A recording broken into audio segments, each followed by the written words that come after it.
사사기 15장 9절부터 20절까지 봉독하겠습니다. 이에 블레셋 사람들이 올라와 유대에 진을 치고 레아에 가득한지라. 유다 사람들이 이르되 너희가 어찌하여 올라와서 우리를 치느냐. 그들이 대답하되 우리가 올라온 것은 삼손을 결박하여 그가 우리에게 행한 대로 그에게 행하려 함이로라 하는지라. 유다 사람 3,000명이 에담바위 틈에 내려가서 삼손에게 이르되 너는 블레셋 사람들이 우리를 다스리는 줄 알지 못하느냐. 내가 어찌하여 우리에게 이같이 행하였느냐 하니 삼손이 그들에게 이르되 그들이 내게 행한 대로 나도 그들에게 행하였노라 하니라. 그들이 삼손에게 이르되 우리가 너를 결박하여 블레셋 사람의 손에 넘겨주려고 내려왔노라 하니 삼손이 그들에게 이르되 너희가 나를 치지 아니하겠다고 내게 맹세하라 하며 그들이 삼손에게 말하여 이르되 아니라 우리가 다만 너를 단단히 결박하여 그들의 손에 넘겨줄 뿐이요 우리가 결단코 너를 죽이지 아니하리라 하고 새 밧줄로 결박하고 바위 틈에서 그를 끌어내니라. 삼손이 레아에 이르매 블레셋 사람들이 그에게로 마주 나가며 소리 지를 때 여호와의 영이 삼손에게 갑자기 임하시매 그의 팔 위에 밧줄이 불탄 삼과 같이 그의 결박되었던 손에서 떨어진지라. 삼손이 나귀의 새 턱뼈를 보고 손을 내밀어 집어들고 그것으로 1,000명을 죽이고 이르되 나귀의 턱뼈로 한 더미 두 더미를 쌓았으며 나귀의 턱뼈로 내가 1,000명을 죽였도다 하니라. 그가 말을 마치고 턱뼈를 자기 손에서 내던지고 그것을 라만 레히라 이름하였더라. 삼손이 심히 목이 말라 여호와께 부르짖어 이르되 주께서 종의 손을 통하여 이 큰 구원을 베푸셨사오나 내가 이제 목말라 죽어서 할례 받지 못한 자들의 손에 떨어지겠나이다 하니 하나님의 레이에서 한 우묵한 곳을 터뜨리시니 거기서 물이 솟아나오는지라. 삼손이 그것을 마시고 정신이 회복되어 소생하니 그러므로 그 샘을 이름하여 에낙고레라 불렀으며 그 샘이 오늘까지 레이에 있더라. 블레셋 사람의 때 삼손이 이스라엘의 사사로 20년 동안 지냈더라. 아멘.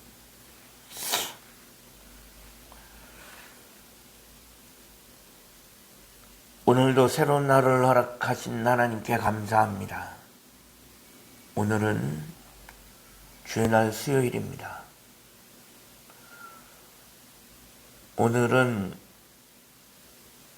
2021년의 마지막 달 12월이 시작되어지는 첫날이기도 합니다. 이제 2021년이 딱 한 달 남았습니다. 남은 한 달도 하나님의 은혜에 거하시길 기도하고 하나님의 은혜 가운데 올 한 해를 잘 마무리해 갈 수 있었으면 좋겠습니다. 사사기 15장에서는 이스라엘과 블레셋의 본격적인 싸움이 시작되어집니다.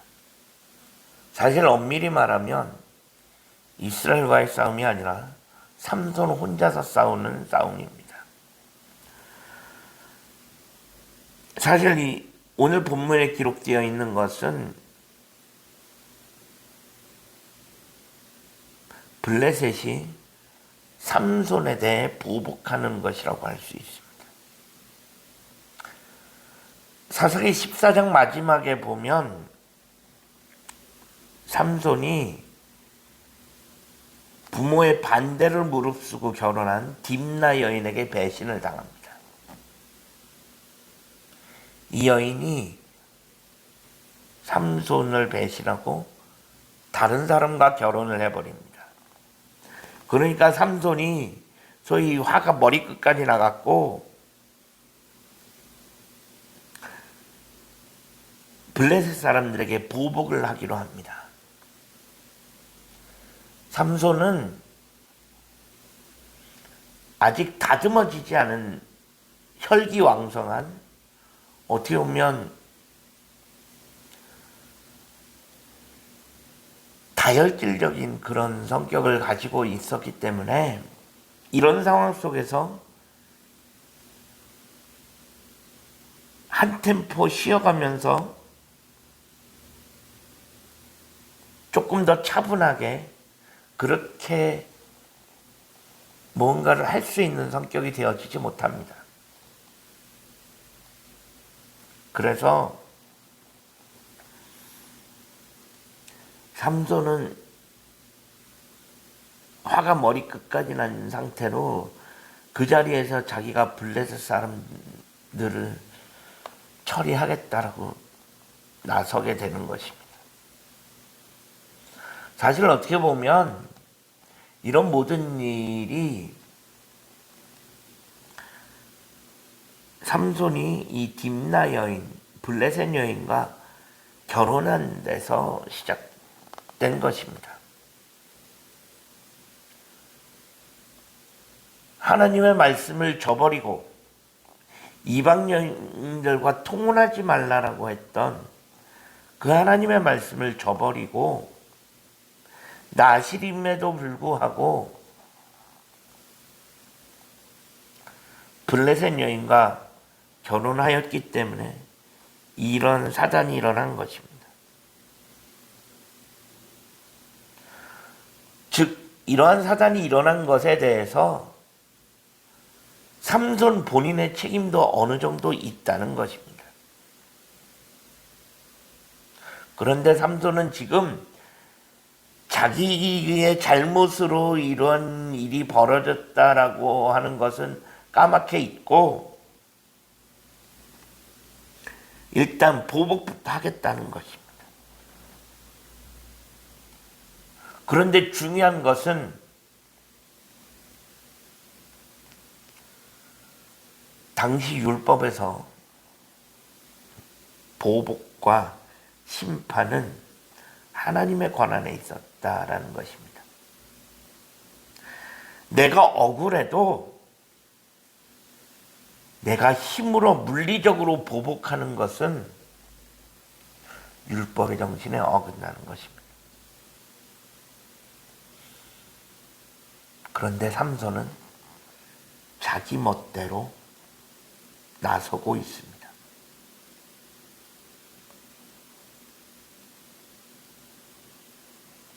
그래서 삼손은 결국 블레셋을 향해서 보복을 하기로 하고, 삼손은 이미 힘이 넘칩니다. 그 어느 누구도 따라올 수 없는 힘을 가지고 있기 때문에 소위 삼손은 믿는 구석이 있었습니다. 내가 힘이 세니까 블레셋을 상대로 싸울 수 있고 보복할 수 있더라고 믿은 것입니다. 만약에 삼손이 힘이 없었다면 감히 블레셋을 상대할 생각도 못했을 것입니다. 하지만 힘이 넘치니까 보복하려는 생각도 한 것입니다. 결국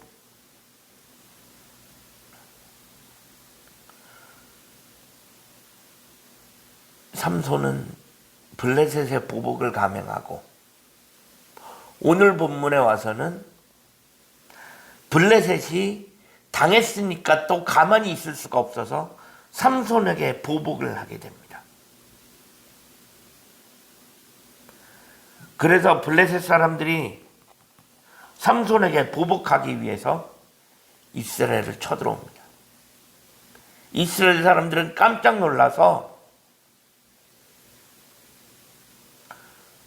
삼손에게 찾아가서 우리는 너를 결박해서 블레셋 사람들한테 넘겨주겠다.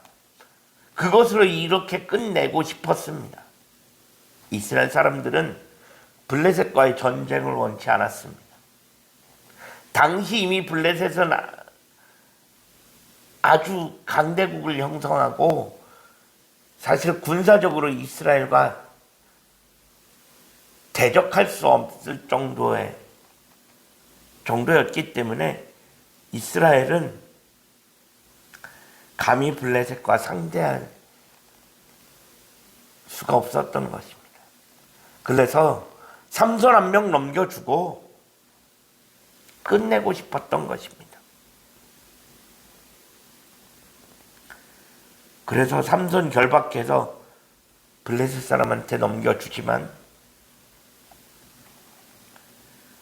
그때 하나님께서 삼손에게 임하시고 결박했던 그 끈이 풀어지면서 삼손은 다시 블레셋을 물리치게 됩니다.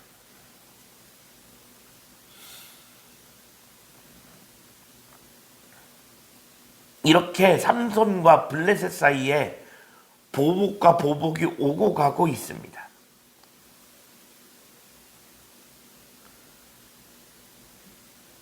힘으로 한 보복은 또다시 힘으로 한 보복을 낳을 뿐입니다. 피는 피를 부를 뿐입니다. 이거는 악순환이 될 수밖에 없습니다.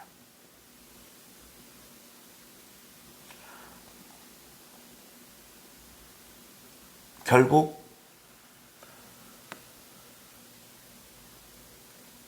삼손이 블레셋과에 계속 보복을 오고 가고 하면서 이것은 단순히 삼손 한 명의 싸움이 아니라 나중에는 이스라엘과 블레셋의 전면전으로 이어지게 되어집니다. 삼손은 정존되어지지 않은 혈기왕성한 좌충우돌하는 그런 모습 그 자체입니다.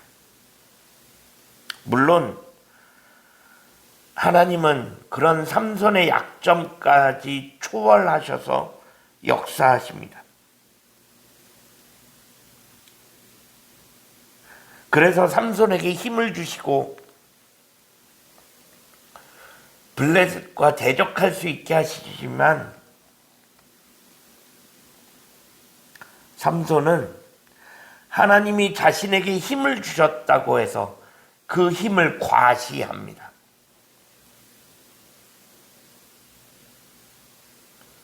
그래서 그 힘만 믿고 무작정 달려들고 있는 것입니다.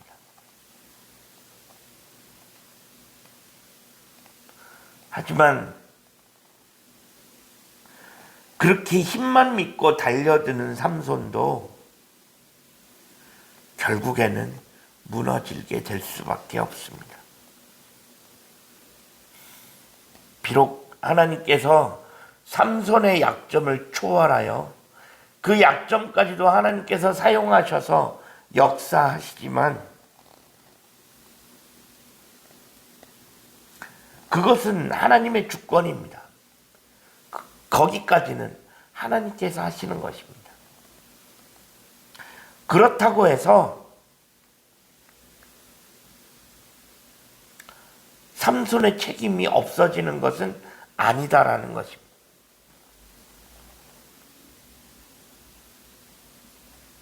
하나님의 주권적인 역사로 삼손의 약점까지 하나님께서 사용하시지만 그것이 삼손의 책임을 없애주는 것은 아닙니다. 하나님께서 삼손의 약점을 사용하시지만 그럼에도 삼손이 책임져야 하는 그 부분은 남아 있습니다.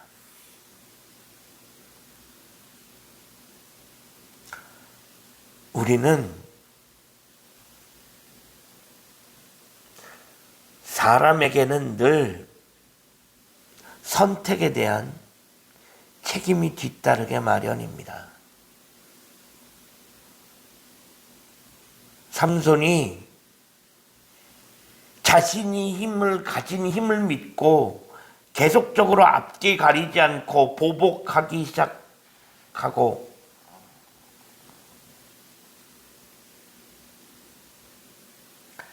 결국 하나님께서 그 약점도 사용하시지만 삼손은 내가 책임져야 할 것이 무엇인지는 간과하고 있는 것입니다.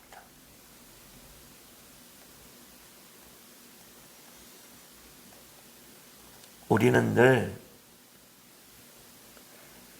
내가 무언가를 했을 때, 내가 무언가를 선택했을 때 그 뒤에 따라오는 내 책임이 있다는 것을 잊어서는 안 될 것입니다. 하나님의 주권적인 역사가 내 책임을 면책시켜 주는 것은 결코 아닙니다. 하나님은 하나님대로 역사하시지만 그 뒤에 내가 책임져야 할 부분은 여전히 남아 있습니다.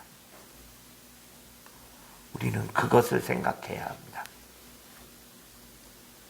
하나님께서 우리에게 자유의지를 주신 것은 선택에 대한 책임이 우리에게 있다는 것입니다. 그래서 우리는 신중해야 합니다. 내가 책임져야 할 부분은 회피하지 않고 책임질 수 있는 그런 사람, 그런 삶을 살아가야 할 줄로 믿습니다. 기도하겠습니다. 하나님, 우리가 삼손의 모습을 보면서